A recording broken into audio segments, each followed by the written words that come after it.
Welcome, fight fans, to the Fighters Boys Kick-Ass Podcast. Your Fight Talk Authority. Not to mention the most entertaining and talked about podcast with your kick-ass host, Richard ORTIZ. You mad? Come at me, bro. And his loyal kick-ass co-host, Senor Cole Escovedo. Streaming live and worldwide. Coming to you all the way live from a little place somewhere in Cali. The Fighters Boys Kick-Ass Podcast. Ladies and gentlemen, good evening, ladies and gentlemen, and welcome to the Fighter's Voice Kick-Ass Podcast, along with my host, Cole Escovedo, the UFC veteran, the Apache Kid himself. I'm Richard ORTIZ, once again. Ladies and gentlemen, we're going to jump right into it, man. I mean, my man here, Eric, the owner, the CEO of Dog Boxer Apparel, Gear, and he also got some new things that are coming out that he wanted to share with all the viewers, the fans, and the followers. We're here to talk boxing, some MMA, and just talk some news and some name dropping tonight. We're going to have some fun, my man, and maybe Cole share those, whatever he's eating there. What are they, jelly beans, Cole? Don't endorse them, but what are they? Okay, there you are. Fish, man. They're goddamn delicious is what they are. They look it, man, because they're making your mustache move around. You know? I know, right? I figured they're that makes dance. Exactly. But I want to welcome our guest, Eric Hernandez. Welcome to the show, my man. Thank you, guys. Eric, you're just coming off a new move, man. I mean, you're moving around now across the border, man. Yes, sir. Back in the 209. Back in the 209. There you go. Now, I know that moves for something. It has to be business or something. And you'll share that as we go or if you decide to. But I know you got something brewing because you all seem to get the news before everybody else gets it. Well, yeah. I mean, definitely want to make the move out back up north and in the Stockton area and see what we got going on out here. A lot of things will be coming up here pretty soon. So we'll see how it goes. And the Diaz brothers killing the Paul brothers will be one of the first things. That'll be one of the first things. Hopefully that doesn't happen because I don't want Nate or Nick to go to jail for killing them. Well, Dad, we need to be talking to the Paul brothers, dude. They're the ones who are going to bring it on themselves. Man, those guys, man. They're not even getting paid. Like, they'll just get fucked up and not even paid for it. And the shit is, they're the ones throwing out the money. They're the ones paying for this shit. So that's the funny part. That's true. Pay to get killed. Okay. I mean, that's what I'm saying. Like, they're just gonna get beat up. Like, Nate already wants to fuck up Jake. Like, that's it. He makes eye contact. He's getting slapped at least once. I really hope it doesn't happen. I hope Jake takes this serious because Nate will that's if Amanda Nunes doesn't get to him first. That's probably one dude I do not want to mess with right there. His boxing skills are just right. You guys just don't understand. I mean, his boxing skills across the room. Exactly. That Stockton slap, it's no joke. Connor felt it. Oh yes, definitely. Well, not only that, I mean, he even has an aura around him now. I mean, everybody knows not to mess with his ass. And like I said, I say this to certain people. He could be in a tuxedo getting ready to get married. And if someone says something, he'll stop right then and there and not make it to the altar. That I can easily see happening. Yeah, no, he's a good dude in general, but you just don't want to be on the wrong side of him. No, Nate's good people. Nick too, both of them. Yeah. How did that relationship start with you and the Diaz brothers, Eric? Because a lot of people think that you're just boxing oriented. No. It really, the Dog Boxer brand in general was started on the MMA side. So a lot of the guys were already sporting it in the MMA. We didn't really introduce it into boxing until a little bit later. But my cut man, Brian Watts, rest in peace. But Brian, he was always in the gym with them, training and co-training some of their guys, and it was just a really good overall, in general, just a really good guy to have around. And I was already kind of leaning back, towards all these sports, kind of just, doing the family thing. And he was just like, no, you really got to come. So he would take me to the gym all the time with them. And the introduction got in there. Even way before that, I kind of knew who they were and whatnot. But Nick actually had Dog Boxer in his shorts in one of his fights years ago. But the relationships there, real good guys. It's been a while since we've all kind of chit-chatted on anything since Brian actually passed away. So it's been quite a while, but definitely much respect to both of those guys. And again, they're very humble dudes. I think the last time I saw Nate was at Disneyland. So, I mean, just it's one of those things, you know. Well, I remember the last time the last time I saw him, he was at a boxing event in Stockton, and he yeah. just chilling. You know what I mean? These guys don't crave the camera. They don't crave the limelight. They are who they say they are, with the camera on, rolling or not, and they're very private. If they engage in conversation, they will. If not, they're going to let you know, hey man, I just want to chill. I don't know if you remember, but I remember we were going to try to get them to go up on in the ring. I remember that. Because remember, we pulled the Madera brothers up there. We put all the local boxers up there. I remember we were going to try to get him up there, and I went and talked to him. He was just like, nah, I kind of want to keep it low key. It's about these guys. It's about these guys. Real humble guy. You know, I was able to drag Gabe Flores up there, but Nate was just really humble. He wanted it to be about the fighters that were there and whatnot. Yeah, I remember that. We've had a Gabe Senior on the show, and Cole can tell you. I mean, the man is animated, and he's all about business, right, Cole? Oh yeah. Yeah, he's pretty straightforward, but like he has a direction with it. Like there's a passion behind it. It's not just money. It's not money driven. Like, well, I mean, don't get me wrong. Fucking money's a major reason, but it's because it's his son, and he sees the potential and wants to get his son as far as he can get him. So it's driven by something outside of just money generation, you know? He's very smart. A lot of people don't understand that. This guy knows the ins and outs of the business. Mm-hmm. I since the day that Gabe turned pro, he knew exactly the path that he wanted to go on and whatnot. And the fact that, you know, they're such good friends with Rick, who in his own world is a genius as it is. You know, you combine that, you watch these guys, and it's just, you know, Gabe's bound to get further and further in his career and you know, with those type of people behind him. Yeah, he put some pieces together too on some other major names and major outlets and major moves that are in his circle. So he's definitely structured well to be successful. Yeah, no, definitely. That move was a good move for what he's looking for what they're looking for. Yeah, exactly. And you know, I remember that, and I'll talk about that move already. And I'll say this because we are who we say we are. You never want to wake up a sleeping giant. You just want to let him sleep. And ever since that move, I'm going to say, because everybody else is afraid to say it. When that move happened, Rick Morrigan got a fire up his ass. And he just went signing all the top dogs, making major moves as if to say, okay, let's play chess. Thank you for waking me up. And actually, it motivated him. He's out there making strategic moves, and congratulations on that major move with NTK, bringing Robert Garcia's Boxing Academy. That is a major piece where the Garcias are going to be recognized, not just in LA and the California and respected in all of the boxing world, but now they get to go global on the other side of the planet, my man. I mean, that is. I talked about Rick in Fresno, but now you got to talk about him global. Eric, you know him and the moves that he's making. When he makes moves and when he's quiet, there's something brewing, there's something happening. And after that move happened, Rick just said, okay, it's time to go. They're still friends. They're great together. Oh, yeah.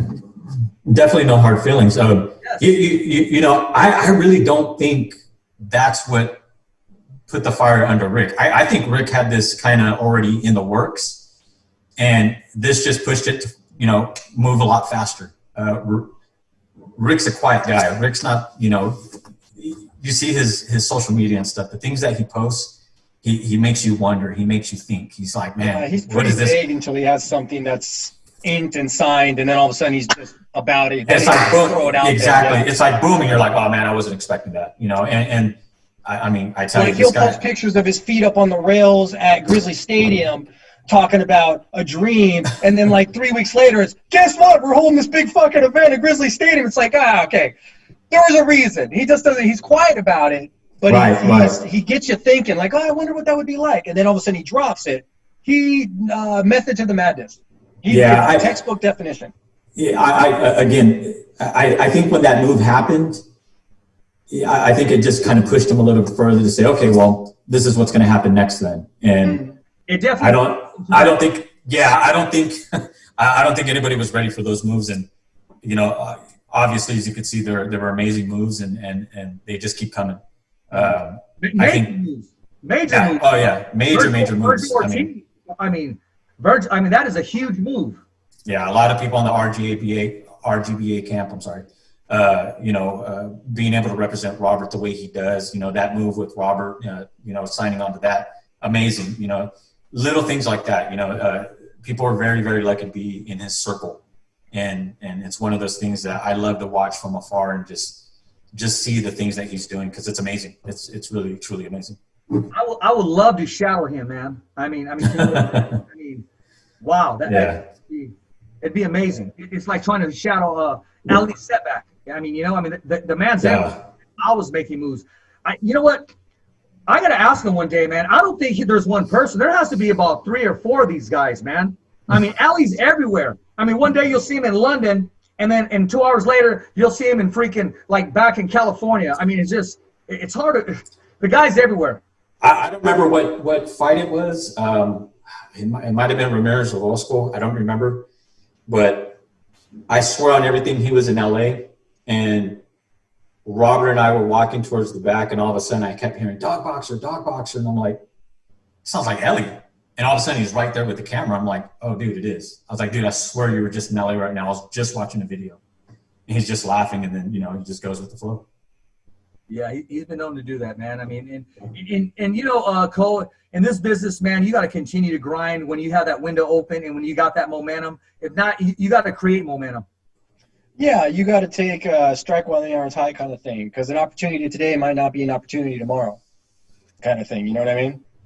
Yeah, definitely. Especially now this COVID. We were talking last night, Eric, about, I want to bring up Danny Garcia. Mm-hmm. Where does he go from here? And reason being is because it's easy. I'm going to keep it real. I hope not. He can easily be one of those guys where, okay, we're going to bring you up and have you fight Danny Garcia. Only because of this COVID hitting, a loss is not just, okay, we got to go back to the drawing board. That's 3 years in boxing life, maybe 4, honestly, back on there.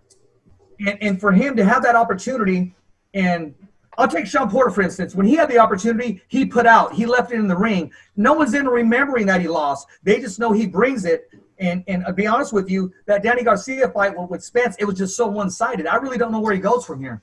Yeah, that was really one-sided.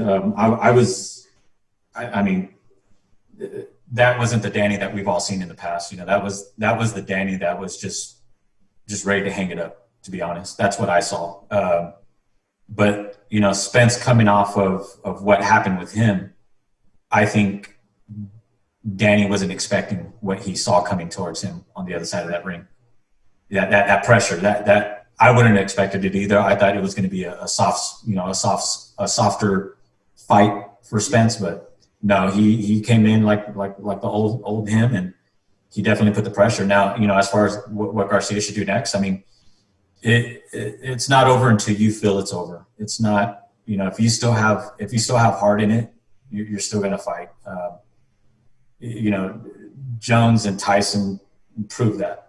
These guys still had a little bit of heart, a whole lot of weed, and that's what got them going. Yeah, that too. You keeping it real there. Hey, let's talk about that card. I'll say real quick. Spence came in throwing strikes. He didn't come off the bullpen, okay, I can warm up. He was already warmed up. He came in the fight throwing strikes. He applied that pressure. He was ready to go. So hats off to Spence, his whole team, and his manager, man, is doing a great job. Also has the Charlo brothers, and the man's just taking off. And talking about Tyson and Jones, as you know, Cole, we didn't know what to expect. But these guys brought it. I'll say Tyson brought it. He left everything in the ring, and at one point, let me know what you think about this, Eric. I think he kind of pulled back and said, okay, we're going to go the distance. But he tried to get Roy out of there. That's how I was picking it up. Yeah, I don't think he was going for the knockout. There were some contractual restrictions there that, like I said, if I had the money, I would have bet on a draw with Vegas. Like double green zero on a roulette. Because here's the thing.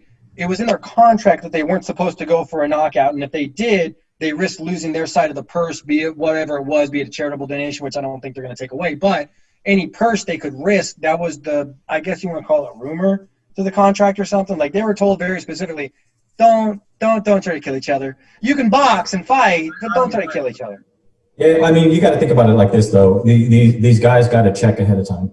So whatever money was going to be made off of that fight doesn't matter anyway. It was going straight to charity. That's true, too. These guys, fighters' instinct is, go in for the knockout. I've been to many exhibition fights where these guys are just knocking each other out cold, and it is what it is. I've been to Battle of the Badges where these guys have headgear on and everything, and they're still knocking each other out left and right.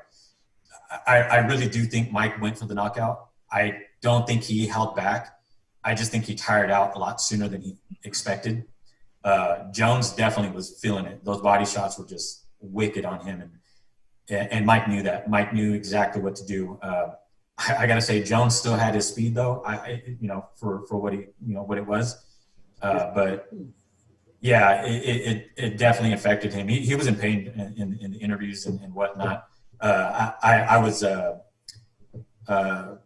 had some live feeds earlier in the fights, and you could see well ahead of the fights that he was nervous, and he knew Mike wasn't playing.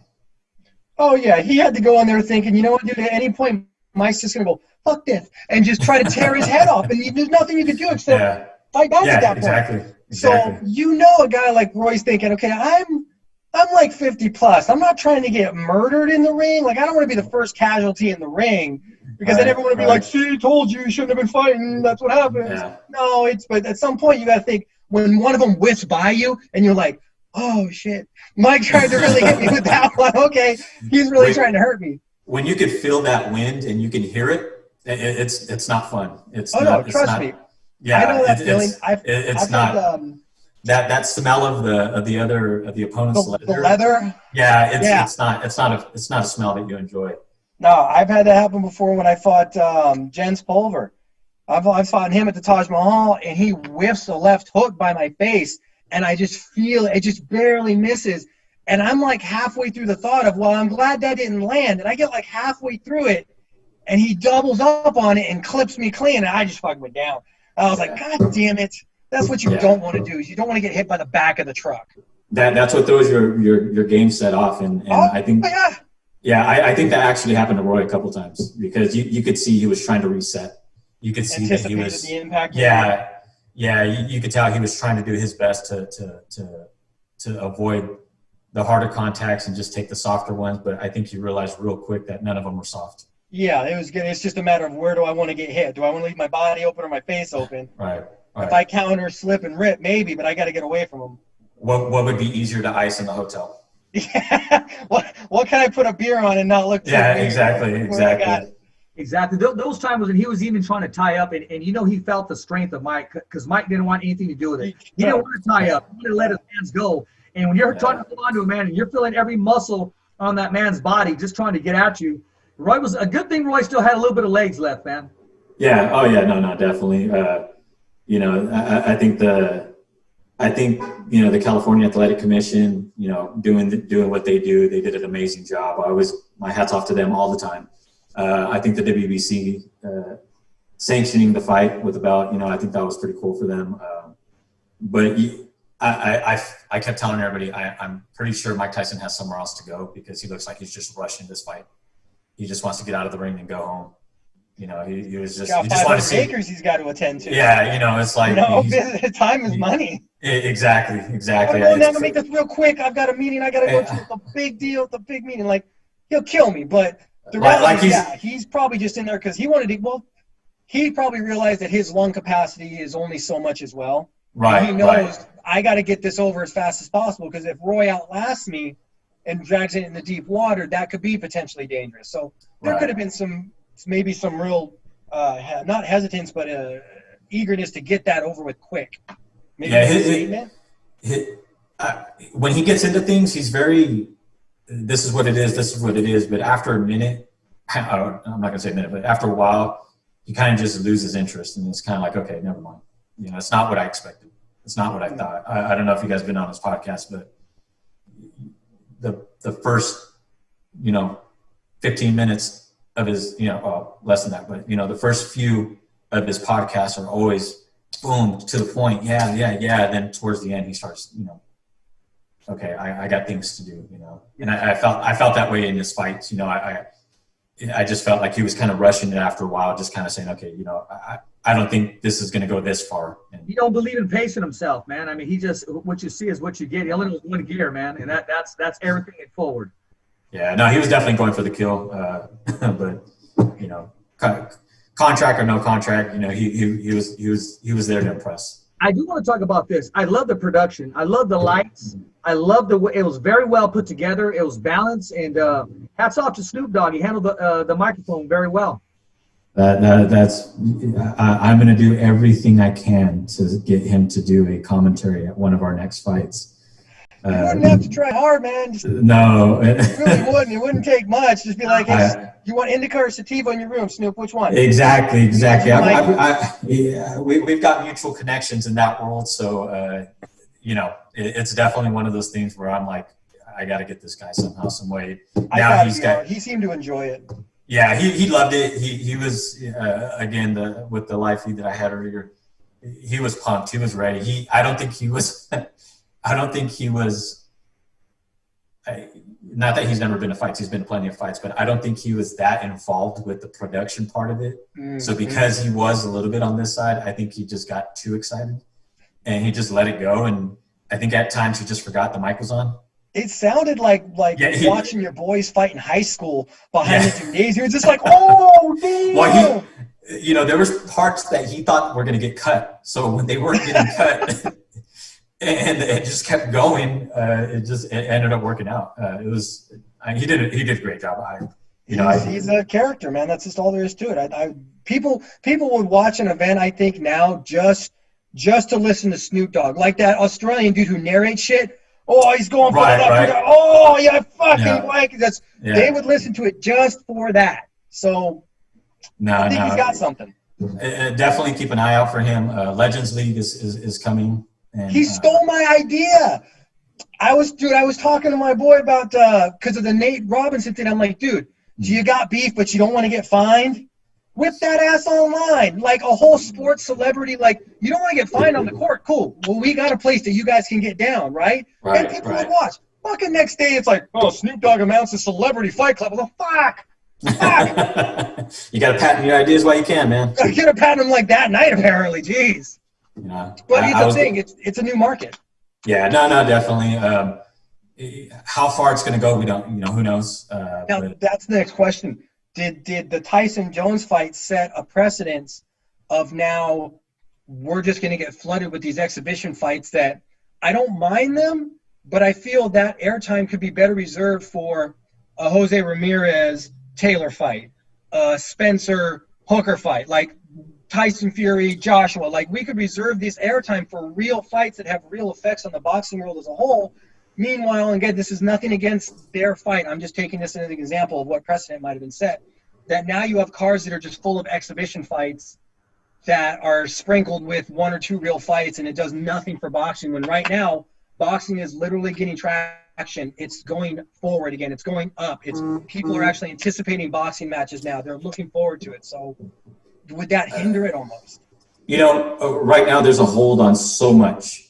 You know, how many times have all these promoters and all these, you know, managers and whatnot gone to that athletic commission and said, you know, hey, can we do these fights? Can we do this? Can we do this? And get turned down.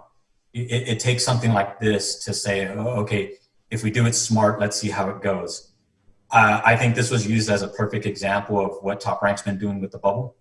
And the bubble's no joke. I mean, being in there is I think you realize, oh crap, you know, this is how serious this shit is. You know, they're taking precautions on every step. You know, you get half a cantaloupe inside your hotel room, and that's basically, you know, what you're surviving off of for a minute. You know, on top of everything that you've got going on, instead of, you know, being able to go out on the strip and enjoy, you know, everything that you usually, you know, enjoy.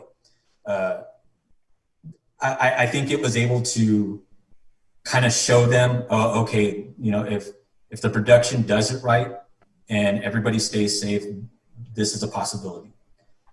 Because of that, though, there's been a hold on so many major fights, you know, that people want in California, that people, you know, that draws the attention of, you know, the LA, Central Valley areas and whatnot. I think now this is going to kind of be the filler in between those major fights that we're all waiting on. Something to keep the combat sport. Yeah, something to just keep it going. Exactly. You know, I feel MMA is going to start doing the same thing. You know, there's already been talks of, you know, these YouTubers and influencers, whatever you want to call them, wanting to step in the ring, you know, in the octagon with these guys. I think these are just going to be filler fights in the meantime before all these major fights come about. You know, how good are the cards going to be? Who really took all these fights serious on, you know, on the Tyson card?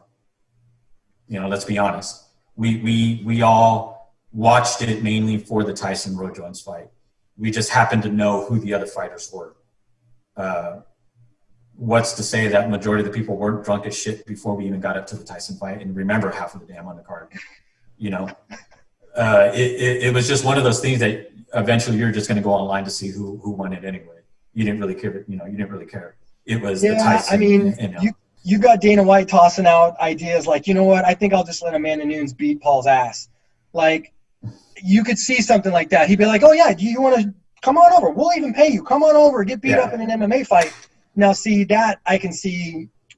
I don't like it, but I can see it. And I'll tell you what, Scott Coker is going to beat him to it.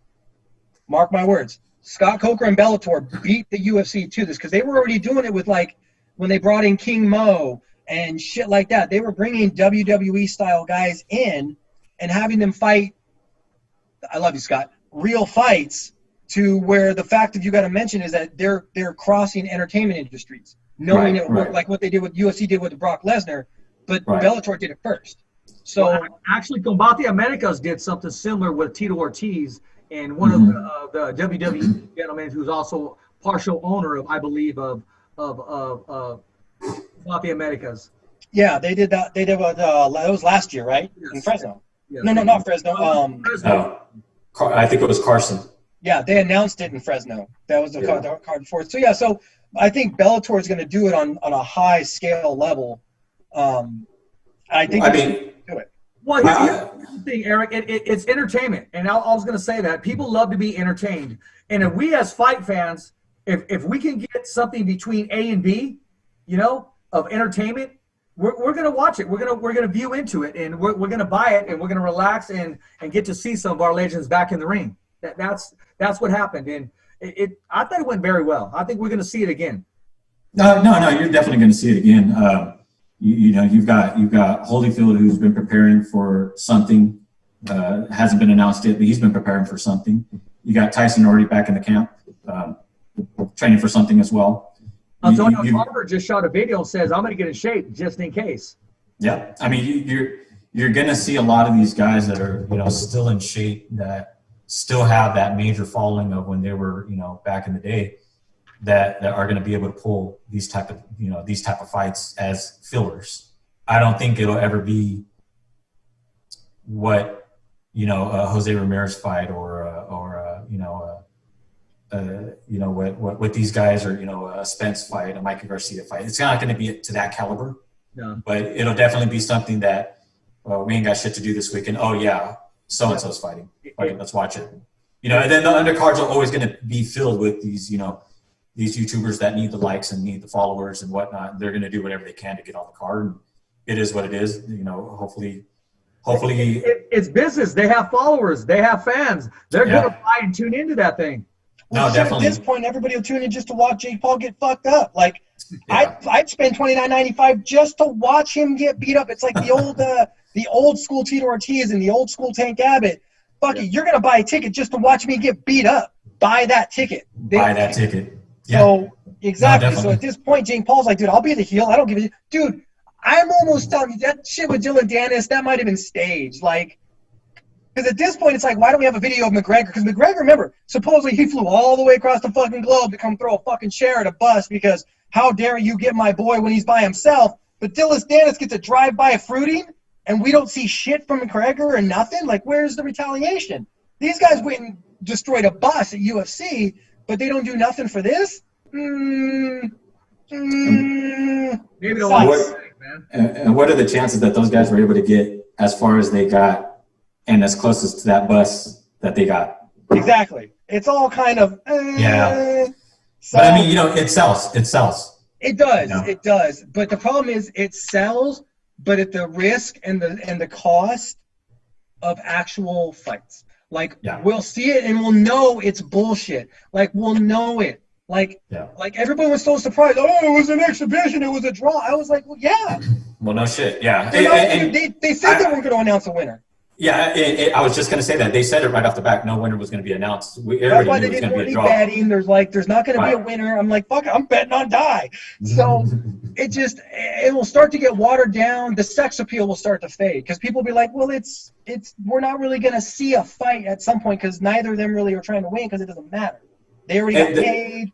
I think what threw me off about that was how they stacked the card and in the order they stacked the card. To say the co-main event was Jake Paul was kind of like, to me, that was kind of a disrespectful move to Badu and to McCray. Well, yeah, they were the original co-main for that card. Right, it was billed as they were the co-main. So right, but because Jake and all these guys had so much already in sales and so much in this and the sponsorships were just pouring in with these guys.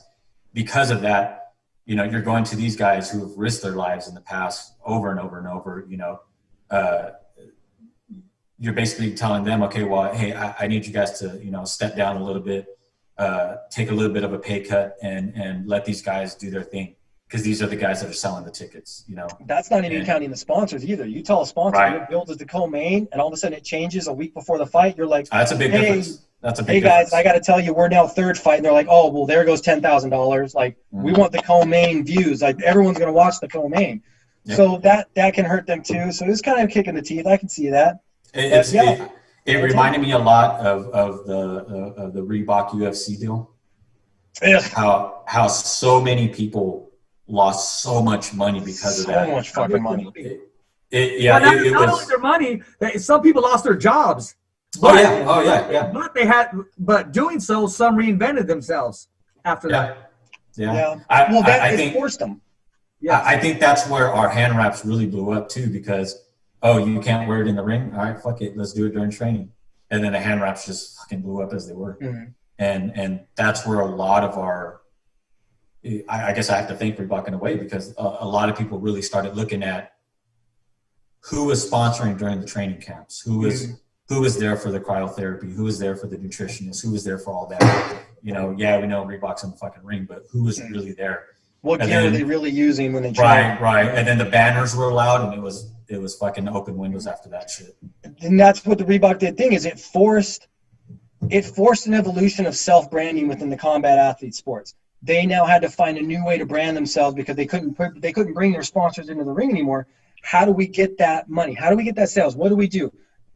The streaming, YouTube's, camp training videos, vlogging, things like that, it all blew up. So even without COVID, I think that would have happened anyway, just because you can't bring your sponsors in the ring. They've got to find another way to really see, dude, if he's using those kind of gloves, I'm buying those gloves. Those are the gloves he actually uses versus, these are the gloves I use on my banner because someone fucking bought a spot. No. That's what he uses when he's in training. I'm using those. That is better product placement. Sometimes I'll ask the amateur fighters, I'll go to certain gyms and whatnot, and I'll ask some of the amateur fighters, who did you see wearing the hand wraps? Oh, I saw so-and-so. And it's like, oh, wow, it's because of that person they're wanting the hand wraps. Mm-hmm. They could give a shit what's on the hand wraps, but because they saw that person, that's what they want to wear. That's basically what these guys had to do. I want the shoes Jordan's wearing. I want the shoes Kobe's wearing. LeBron, I want those shoes. Why? Because motherfuckers hitting three-pointers. That's why. Yeah, the shoes aren't going to make you a better player, but it's psychological. It's mental. It makes you feel better about it. Eric, I got a question for you. Does your girl wear those hand wraps? No. Melinda's wife. Carrie? Yeah. Yes, she does, actually. Yes, she does. Okay, well, that's what I'm talking about. She just fought, 3 weeks ago. It was very successful. I was going to ask you, too, Cole, about, I know it's not in there, but because of marriage and because at home, he's showing her all these techniques, and just knowing who her husband is, her confidence is through the roof. How do you think her career is going to progress using that last name, as if to say, okay, those are big shoes. You got to come with it every single time. I'll say with or without the last name, she would make a name for herself either way. That's what I'm talking about. Okay. Yeah, she's She is So beyond. he married a badass. Oh yeah, definitely. He definitely married a badass. He knew what he was getting into. The fact that he trains her is just only it's only a plus. She made a name for herself very, very fast. She came off an injury, a really bad injury, and she still made a name for herself. And this last fight just proved it even more. Gilbert's done some amazing things. Jairo has taught her the boxing like no other. She's got a really good team together to really go far with what she's doing. Where are they based out of? San Francisco, El Nino Training Center. Gilbert Melendez in general, everybody knows who he is. Just amazing guy. We linked up with him based on the dog boxer hand wraps a while back, and the communication just opened, and it was always support here, support there. Once it was open that hey, Carrie's going to be fighting, we jumped on that. We were like, oh, we got to be on the shorts. We got to get on the shorts. We believe in her. Aside from what we already know about her, we really truly believe in her work ethic and whatnot, and that just kept going. And we were very lucky enough. We actually co-branded some hand wraps recently, so it has the Scrap Pack logo, it has the Dog Boxer logo. It's been a really good venture for both of us. But that team that they have over there.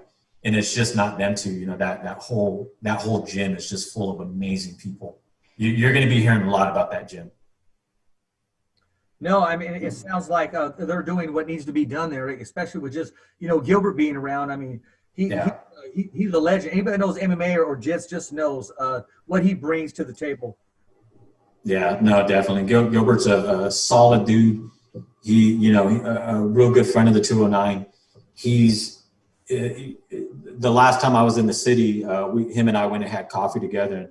And, we shot the shit for, a few hours. And just the things that we talked about, from family to the ring to the professional life, the politics, everything.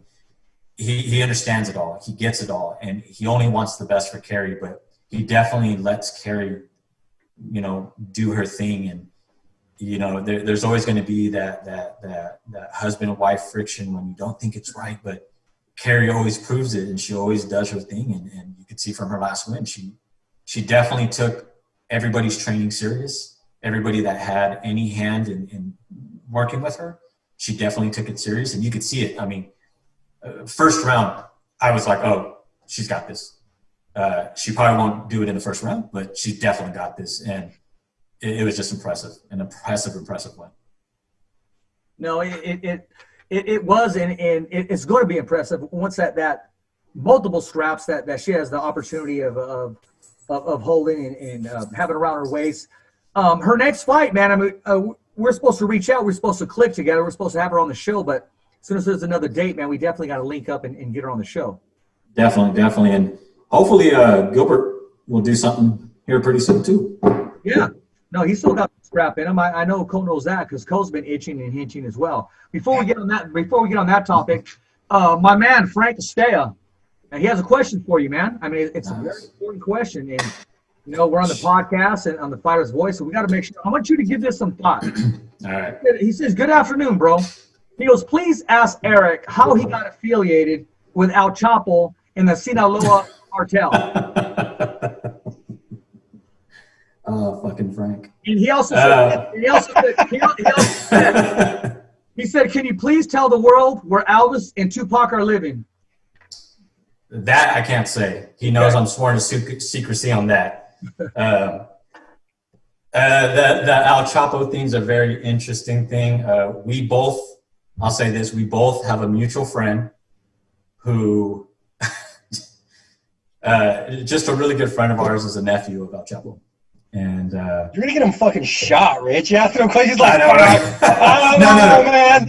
That guy escapes from prison like rabbits fuck. I don't know. And here's the shit that Frank's one of those guys that you talk to Frank and he says some shit and you don't know whether to take him serious or not. And the whole El Chapo shit, it's an inside joke really, but we have a really good friend, Furco Boxing, who does amazing work out in Mexico. He's got plenty of fighters.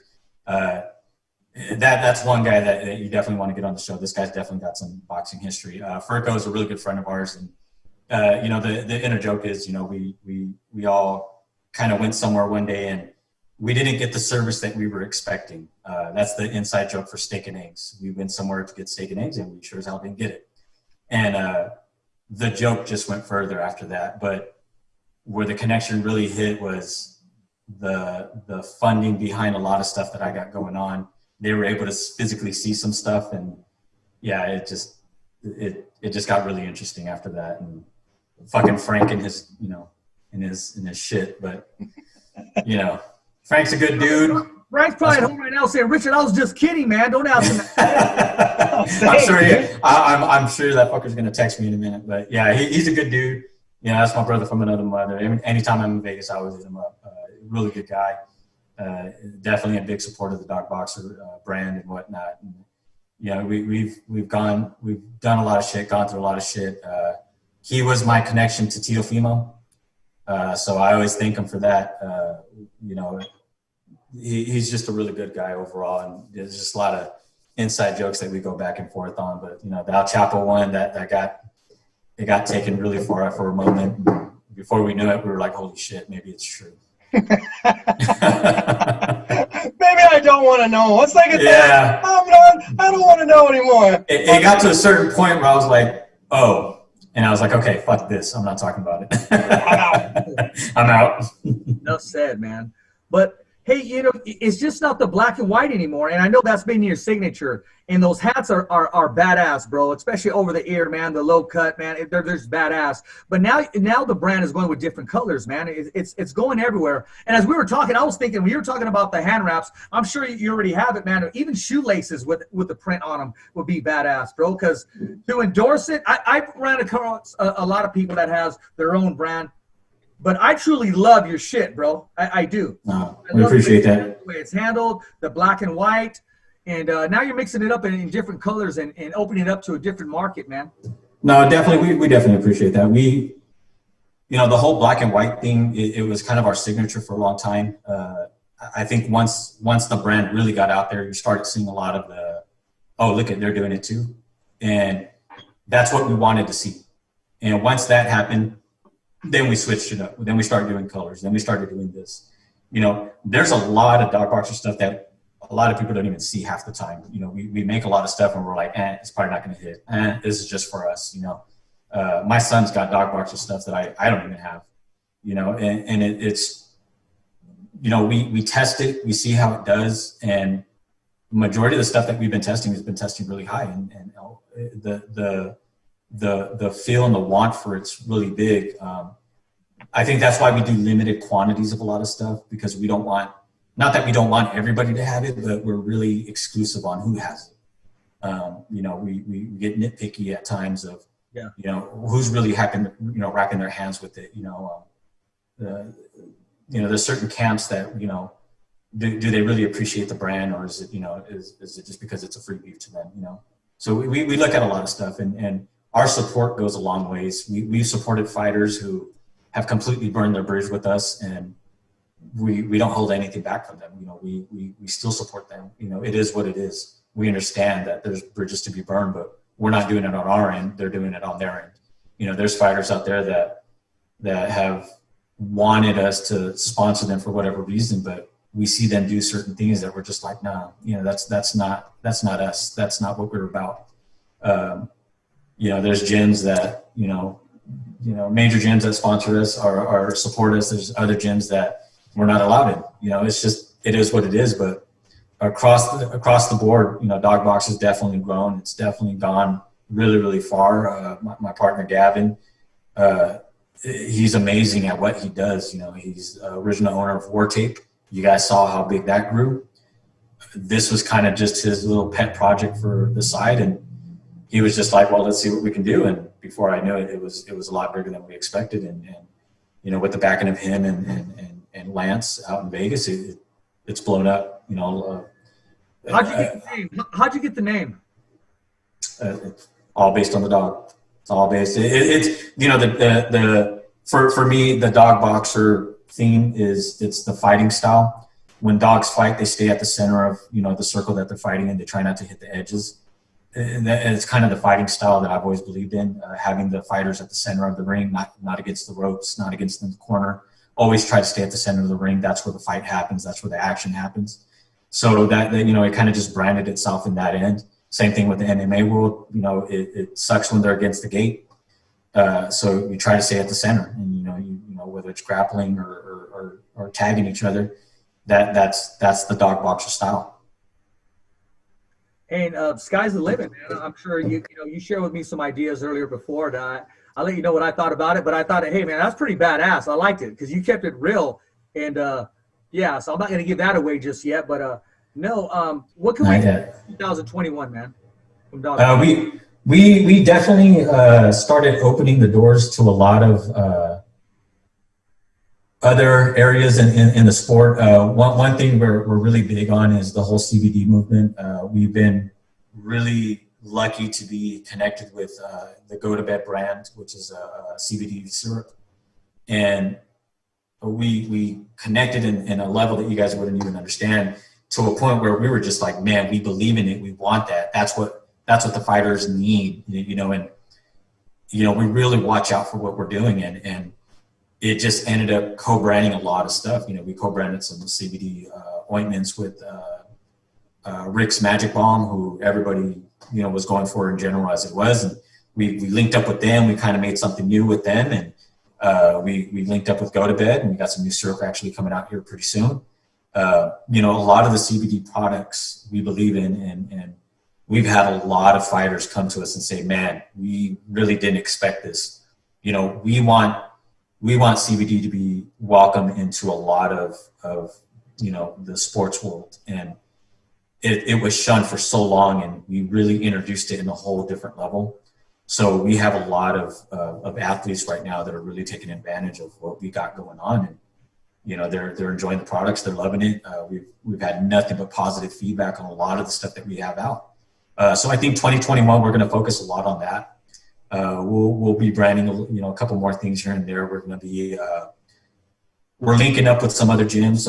Some you guys know, some you guys don't, but we'll be doing some co-branding stuff with a couple of gyms. Definitely keeping our name in the fights themselves, with sponsoring fighters and whatnot. And there's going to be some management side here coming pretty soon. That I think Dog Boxer will expand a little bit more on the MMA and the boxing side of it, but we definitely want to manage a few fighters that we have a lot of interest in, and kind of see where that grows. Right on, man. You got to hook up with Mike Efromowitz from Combate Americas, man. I can see it being marketed in that area, and that be a good fit. What do you think about that, Cole? I was going to mention Combate as far as being another organization that you guys became like an exclusive partner with, as far as we provide your key fighters with our brand, our gear that we would like to associate with, especially the title holders kind of thing, because they're a global kind of entity. They want to be global. They have the Copa America kind of thing, so they want to do a global kind of thing. But I was also thinking of is there's some gyms in town too here in Fresno that I know, one in particular, Halo, would actually probably be interested in doing cross promotion with like the CBD and stuff, because I know Angel is a very big supporter on that, and I know he's down to cross promote things and promote brands within the gym as far as things like I think they've got like a teriyaki sauce right now. It's in a couple different places in town, and his gym is one of them. There's a display for it, so he's always open to fun stuff like that. And I think his criteria, he's ex-military. Infantry, the criteria they have, the work ethic that he imposes on not imposes, but that he builds there, I think would fit what you guys are already looking for out of combat athletes and out of sport gyms and things like that. I think that might be something you might want to look on in the series here. It'd be good for you guys, I think. No, I think definitely. I mean, we're definitely open.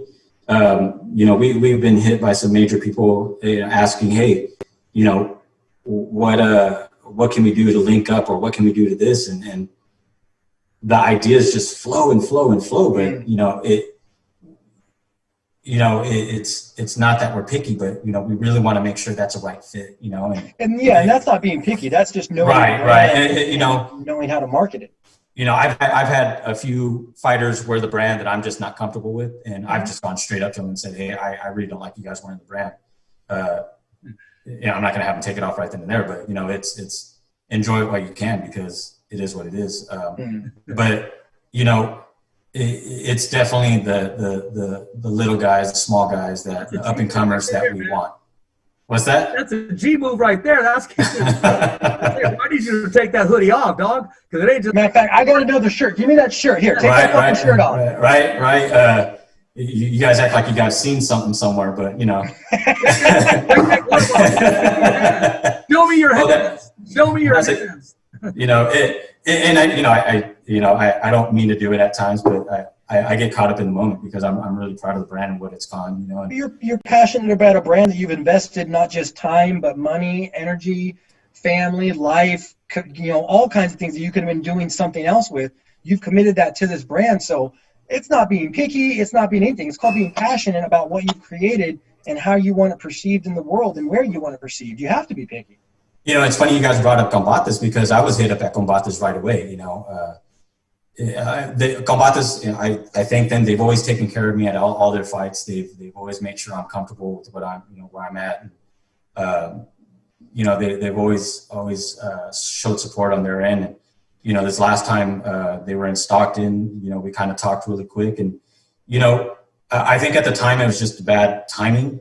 We had something else that we were really invested into, and it worked out for, you know, for what it was. But, you know, a lot of the Combate fighters still hit me up. A lot of the Combate fighters I'm still in contact with. They all, you know, whether they're not fighting or they got a fight coming up, it's always the same thing. You know, they've always got that interest of, hey, what can we do to link up? So I do see Combates being a big partner in the future, 2021 hopefully. But you know, Bellator, Invicta, UFC, you know, there's major names on the table right now that we're all talking with, and we want to be able to split it evenly and say, okay, you know, we're not just choosing you. We want to choose everyone and kind of show everybody, hey, we're all about everybody. You know, we don't want just boxing. We don't want just MMA. You know, we want everything. You want to be a brand for every man.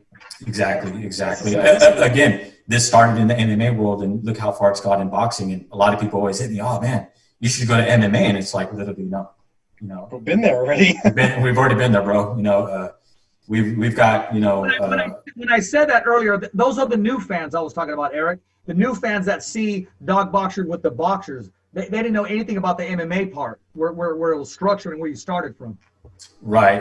And you know, a lot of people they trip out when we show them, oh, you know, we've been here, or look, we did this, and they're like, oh man, you guys have been around for a while. It's like, yeah, it wasn't as promoted back then. You know, we weren't looking for people to wear our stuff. It was just it was just friends kind of knowing what the brand was about. And I think once one gym got a hold of the shirts, it kind of just blew up from there. And it grew a lot faster than we expected. I'll say that, but it grew. No, I mean, it's great. I don't want to say it's a hook, but just the artwork itself, it's plain and simple. It's right there in your face. And that whole black and white thing, it says a lot. It's just like something like the Diaz brothers would endorse, you know, that like a badass, you know? Yeah, no, definitely. You know, there's always that future hope of ventures with you know, people like the Diaz brothers and whatnot, but only time will tell. And you know, 2020 has been a tough year. We had to put a lot of stuff to the side.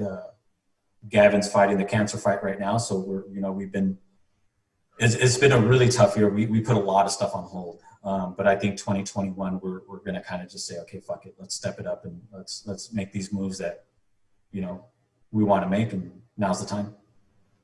Well, I heard some other moves that may be floating around, man, in 2021. Something about you being a co-host or guest host in the Stockton studio, repping the Fighter's Voice with my man Kelly. I mean, my man Shelly, man. Shelly. Yeah, Shelly. Yeah, definitely, man. I want to thank you guys, but yeah, I'm gonna be part of the team here pretty soon. I think Shelly and I are gonna bring a show that the 209 definitely is gonna be ready for. I think we'll have some guests on that a lot of people aren't gonna be expecting, but it's definitely gonna be a good thing. We're definitely ready, and you know, the Fighter's Voice is only gonna grow, and the Dog Boxer partnership is only gonna get bigger.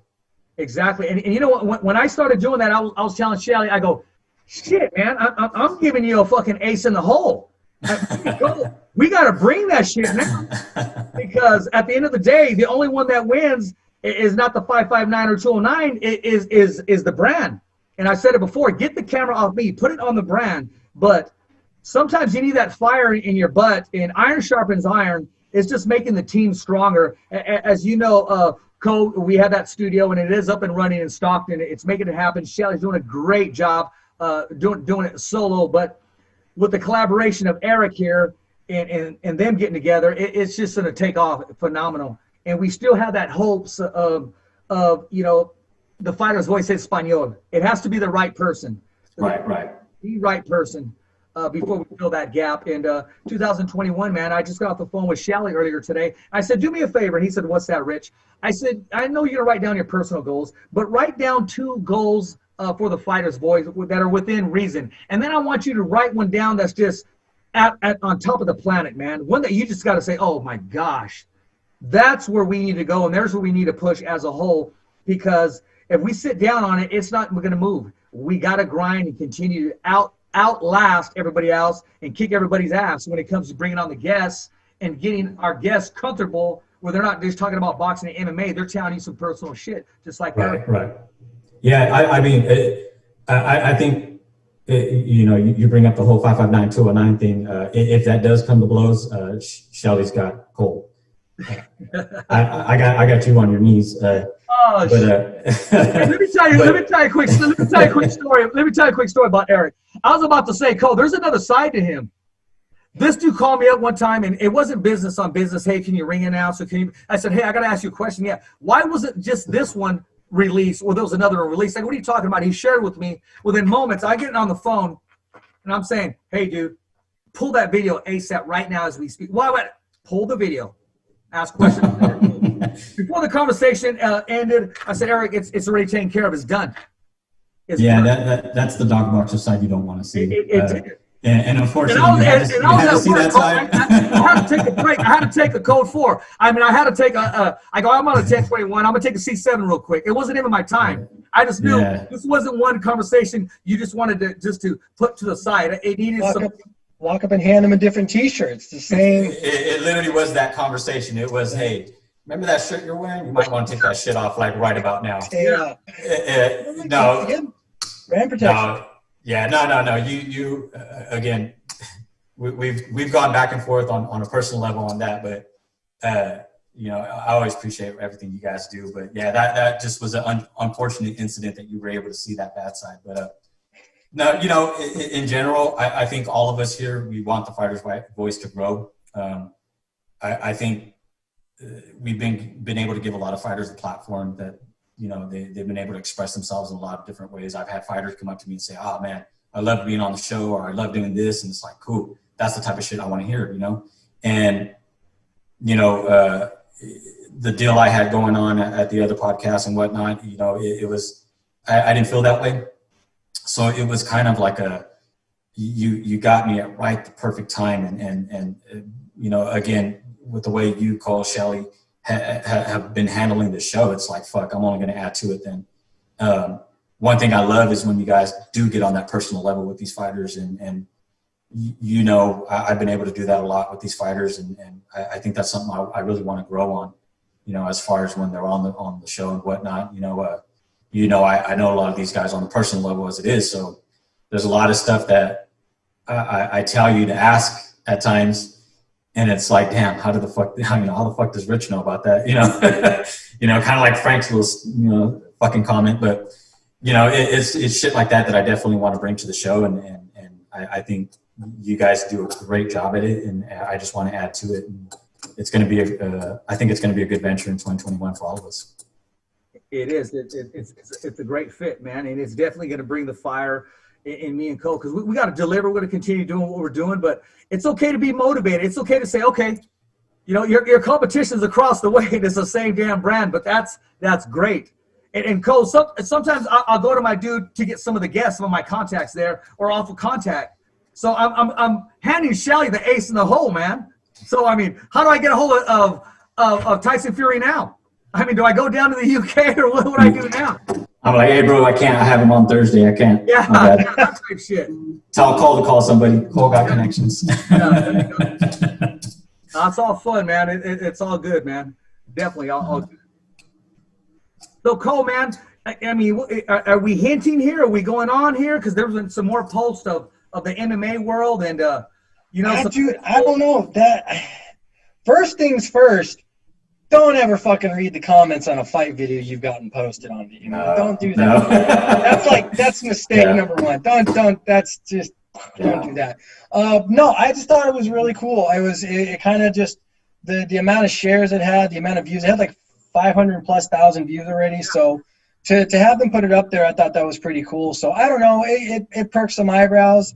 I've got a gym that I've been trying to talk to you about helping start an MMA program with. So hopefully something starts moving wheels. I know the last time I got fighting again, I got into the UFC, guy was already teaching. So there's like a method to the madness kind of there. Maybe if I start teaching again, I'll start fighting again. I don't know. I'm getting up there, so I don't know, man. Maybe like your idea, maybe like a 40th birthday present to myself or something. Has to be the right opponent too. Yeah, right. But the Legends League is open to MMA as well. That's what it's starting to look like, man. And the best part is I've had like almost a decade of like regeneration and recovery for my body. Like I gotten a little boot difference here, and so I'm just got to work on that. But it's given I haven't taken a decade of damage for the last year. I've been just letting my body heal and recover. So, but before I let you go though, before I asked, I was gonna say I see what looks like a fight poster in the back, and I want to know what that tallest trophy is. That's the Mike Tyson poster. You got my cut man right there at one of his amazing fights for one of the Diaz brothers. Nice. What else? And then what's the tallest trophy that you've got back there? What is that one? I couldn't even tell you. It's probably I've had a lot of cars in my life, so I'm pretty sure it's a car trophy. Okay. That's actually a UFC belt right there. Yeah, I was gonna say that's not a replica, right? That's a real one. That's a real one. A really good friend of mine in the UFC gave it to me. I got random shit in here right now. You guys caught me in the middle of a move, so I've got. But now we know something. We know that you've got the hookup to real belts, and we know that you're into cars. Yeah. This garage is going to be a lot different than what it looks like right now, but. The last time I was on the show, I think I had some stuff in the background. I was showing Rich before we went live. Yeah. I was like, look. You're done and shit. Hey, look, I got the WBC belt. Do you have one of these, Rich? Right? Hey, Rich, look at these gloves. Do you remember these gloves? Yeah. It's shit like that I got. But there's a lot of shit in the house that I kind of want to move out here and just kind of make it a little man cave. But the new house, I got an office now, so I have to set that up right. And, I mean, the Jessica Alba poster doesn't hurt either, but it's okay. It's that's been with me since that movie came out, man. That shit goes nowhere. Shit goes nowhere. It's always with me. Always with me. Exactly. Hey, man, I want to say congratulations to Andre Ward. The Hall of Fame. The Hall of Fame. I mean, that whole class. Miguel Cotto. Who else? It was Mayweather.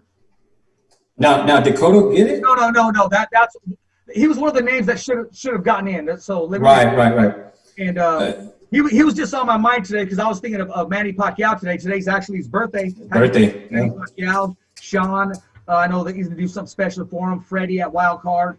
And yesterday was whose birthday was it yesterday? I believe it was I'm sorry, Mikey Garcia's birthday yesterday. It was Mikey's. Boxing Academy.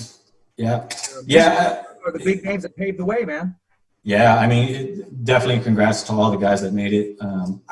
It really sucked that Cotto didn't make it. Yeah. That was one guy I was really, really gunning for.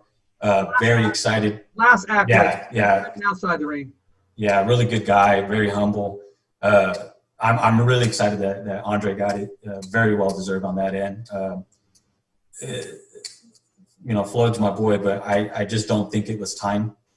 I really, it is what it is though. But everybody in that class, what's that? He's still a little too active, I think, to fit that. Let's put you in the Hall of Fame now. It's not like a question of will he ever be in there. He'll obviously make it. Yeah. It's just he's kind of active. Let him finish his legacy first. Whereas got like Cotto, he's done. He's done what he was going to do in the sport. He's made his mark. Andre, Cotto, none of these guys are entertaining fights. Mayweather is. So it's like, is it really time for him to be in there right now? Yeah, not really. He's still building his legacy still. He's not done yet, obviously.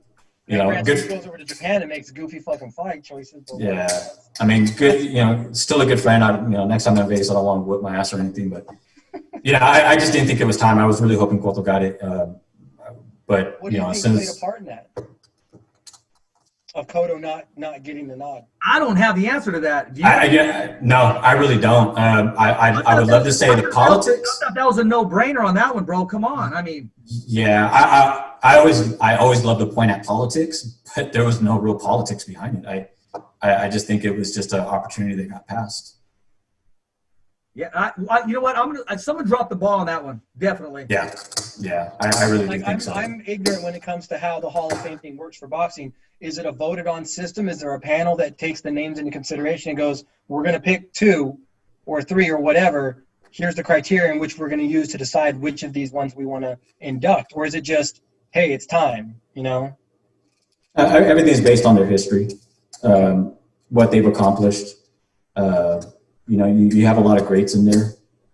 So maybe it boiled down to Andre's maybe done more longer, sooner, first. It's time he gets inducted, so he's kind of up just a notch above Cotto anyway, knowing that maybe down the road Cotto's going to get inducted. It's like, well, Andre's not in yet. Kind of should be. Let's go ahead and get him in there on this run.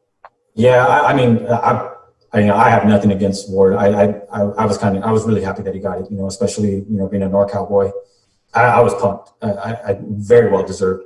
I just think Cotto has that legacy, and this would have just been the icing on the cake. I still don't.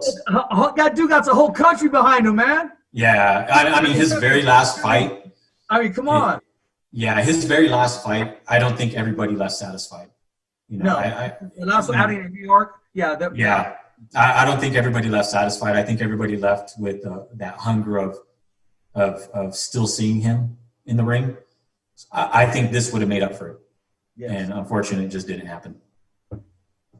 Yeah, but hopefully soon. And see, when I mentioned him, because he should have gotten in, man. I mean, that's what that was. But, we can't control that. And the people that did get in, I'll take my hat off to him. And no, definitely. Mayweather was a shoe-in, but, yeah, he was too active and still is too active to even put his name on the ballot right now. But there was probably pressure on them once the name was on there. How can you ignore that name? But yeah, exactly. But how can you ignore Miguel Cotto? I mean, we don't have the answer to that. Yeah, I mean, it is what it is. I mean, there's more to come. There's more to come. So we'll have to see. It's just a waiting game at this point, but it's unfortunate. But he'll definitely be in there, and we'll have to see. And then get Brad Goodman's ass in there too. Yeah, definitely. That's fucking one of the best guys in the industry, man. Yep. Always look up to that guy. Real good guy. Yeah, he's a solid dude, man. And when it comes to that, I mean, there's just a lot of good people, and they're on their way to greatness. And a lot of them, it means a lot to them. And some, they're just like, okay, well, I appreciate it. They're going to continue to do what they're doing. Continue to run. No, definitely. I mean, the future of the sport's still young. I think we've got fighters that are still going to make history. I think there's going to be a whole new window and avenue of what we're going to see. You've got guys like Ramirez who are just doing amazing things. You've got guys like Mikey who are just stepping up and taking on whoever the fuck they want. You've got guys like Spence who are overcoming, difficulties and still proving that they're the shit. You've got guys like Blake McKernan who step into the ring with guys that are more experienced, but does he give a shit? No. Does he go the distance? Yeah. He proved a lot in that fight. You've got guys that are still young in this game that are still going to make a lot of milestones and a lot of amazing history. So, even guys that have, unfortunate losses, you got Vences, you got all these guys that are still fucking doing amazing in the sport, still making a name for themselves and still doing their thing. And it's like, shit, you can't go wrong. You can't go wrong with these guys, and you got these youngsters that, like Gabe, that are just explosive in the ring. And, those are the guys that you want to see. And those are the guys that are, getting big and, it's still young. So the Hall of Fame is distance for a lot of these guys, but you always hope that the legends get in sooner.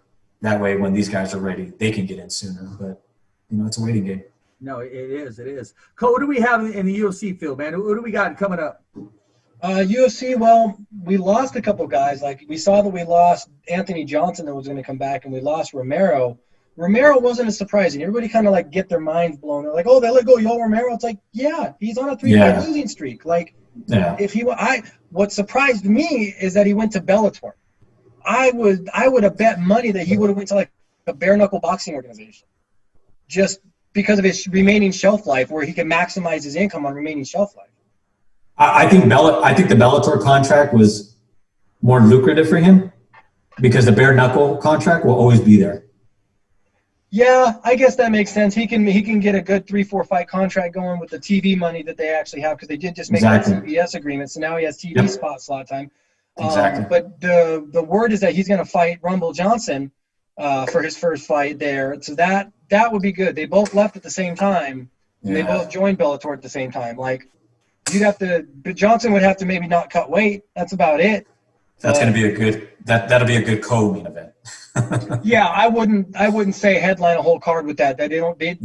Individually they don't have enough jaw power. That's why when Romero did headline, he was fighting the title holder. That's a draw. That's what it is. So I was a little surprised. I've yet to see a title fight end in a draw. So that was kind of a first for me. I'd never seen, like with the Figgy fight, the Moreno fight, I'd never seen a fight end in a draw. That was a title fight at least. But that was a really good fight. It was a really fucking good fight. They could run that back and I'd have no problem. But the problem is we wouldn't get the same fight. No. When they run it back, it's going to be different because they now know what the other one's capable of, and knowing that totally changes the dynamic of a rematch. The next fight could be boring as shit because now they're both playing the cautionary game. Yeah. Or they both go for broke and one just gets clipped and it's over in like 30 fucking seconds. And we're like, what the fuck was that? I always use the Maidana Mayweather fight, the 1 and 2. We saw the difference. We saw the difference right away. Exactly. Or the Gustafsson Jones. We saw the best Alex Gustafsson we were ever going to see, and we saw a good Jones, and then they rematch, and it was just Jones was way the fuck. Jones all the way. Yeah, because that's the best Alex we were ever going to get. Jones just gets fucking Dragon Ball Z better every goddamn time. So, and then you've got Ferguson. We all discovered that Ferguson doesn't have bones. I don't know how that got past the Athletic Commission's medical board. He had to have tore something. That arm was going the other way. Like, he had to have torn something. They just haven't said it. Matt Hughes had Hoist Gracie something similar. Remember, Hoist didn't have. That was pretty. Yeah, cool. But that was bad. Like, Ferguson's elbow was going the other way, man. That was just it was just a matter of time. That's what I'm saying. He doesn't have bones. You kind of wanted to look away, man, because you did. Yeah, I was like, oh, this is going to be on YouTube later. Well, I mean, the dude, you can't – everybody now knows what would have happened had he fought Khabib. I think we would have seen something similar, or we missed an opportunity to see a better Ferguson fight a Khabib. Something happened. Something changed. I think we expected more out of Ferguson on that fight, which we're not saying he didn't get it, but just Oliveira was fucking all over him. I mean, just all over him. So – I would like to see Oliveira fight, Chandler. I'd like to see him fight Chandler. Let Chandler come in and get baptized by fire. You were going to use him as the main event replacement anyway for a fight with Khabib and Gaethje. You thought that highly of him, Dana. So why not do that kind of thing? Why not throw him in there? Let's see what he's really fucking made of and just get the wheels moving, because he's either going to be boom or he's not.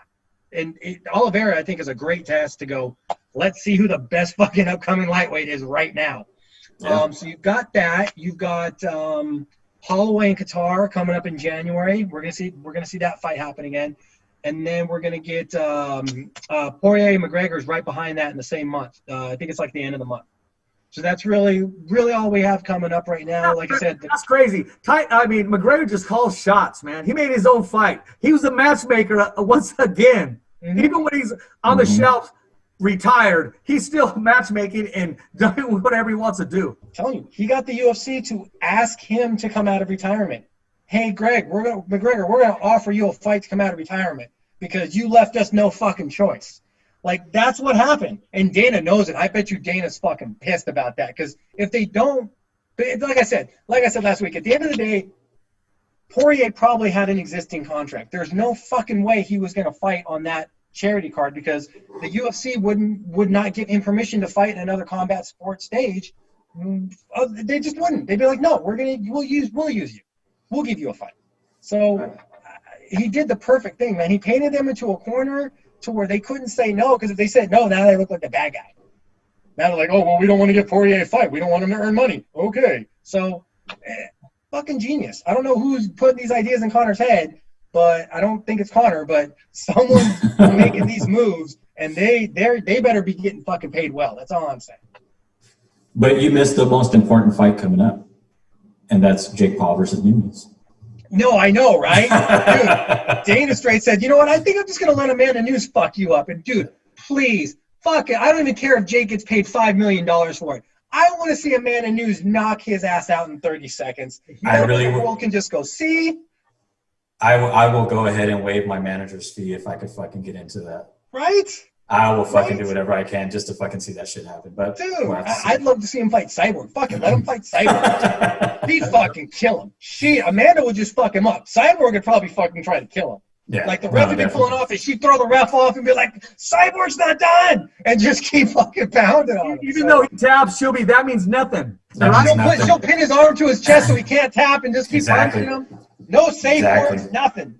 Nothing. There you go. So that's what's coming up in the UFC. Right on, my man.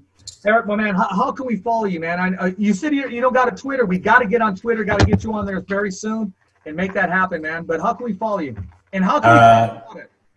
What's that? And how can the fans get product? So definitely hit up the main page for Dog Boxer Athletics on Instagram and Facebook. I believe the Dog Boxer Athletics page does have a Twitter. Okay. But to follow me is Dog Boxer Eric on Instagram. I don't even think I have Facebook if I do. But yeah, I'm always on Instagram. I'm always posting random shit. You guys can always see what I got going on.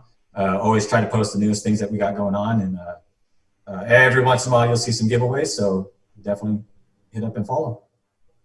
Exactly, man. I'm gonna probably be jumping the mailman anytime pretty soon. Wait for that care package, man, to come in. And you know what? I really don't, I don't ask for a lot.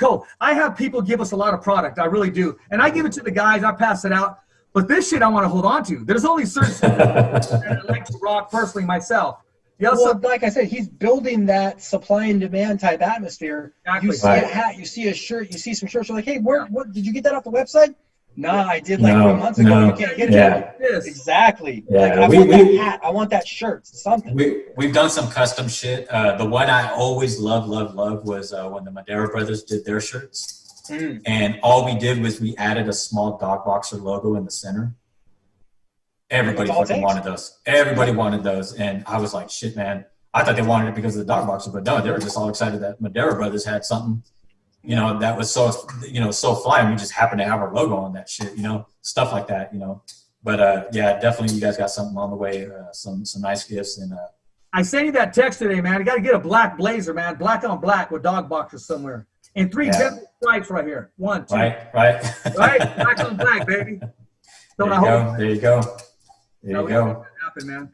But no, appreciate having you on the show, Eric. As always, man. It's never enough time. I mean, we're just getting started. Many stories to tell. You're going to have your opportunity to tell many more stories, and just finally getting you on here, man. It's sometimes it's tough squeezing you in, man. But I go, you know what? We got to make this happen. I got off the phone with you. We talked a little bit. I said, hey, well, I'm gonna throw a date at you. Let's just make it happen this date. And you said, cool. And I wanted to fun when Cole was on, so I knew the collaboration would be there. Yeah, no, definitely appreciate you guys taking the time. Again, you guys caught me in the middle of a move, but you know, I'm here in the 209, and definitely the Fighter's Voice is going to see some stuff next year, and I hope the fans are ready. Definitely. Anything else, Cole? We good? That's it, man. Just waiting for the celebrities to start popping out of the woodworks. Hey, Mario Lopez is a badass. You let them hands go. Him against Mark Wahlberg, that's a dream match right there. They both. Hey, as soon as I saw that fucking Lifetime KFC commercial-looking show that he was doing, no. Yeah, they can't hurt their face, man. There's a few celebs in the gyms. We'll say that. There's a few celebs in the gyms. So it'll be interesting. 2021 is going to be interesting. It is. Hey, well, I want to thank everybody. Don't forget to follow us, man. And we're starting to grow the YouTube subscribers. I appreciate that. That's www.youtube.com/thefightersvoice. Remember, every fighter has a voice, and so do you. Getting ready to take over Stockton 209 as well as the 559. It's a wrap here. Thumbs up for Richie. Okay, fight fans, it's not goodbye, but until next week. Remember, It's always voiceography at its finest. So on behalf of Richard Ortiz, Cole Escovedo, the special guests, and all the crew right here at the Kick-Ass Podcast, saying hasta luego, babies. And always, thanks for listening.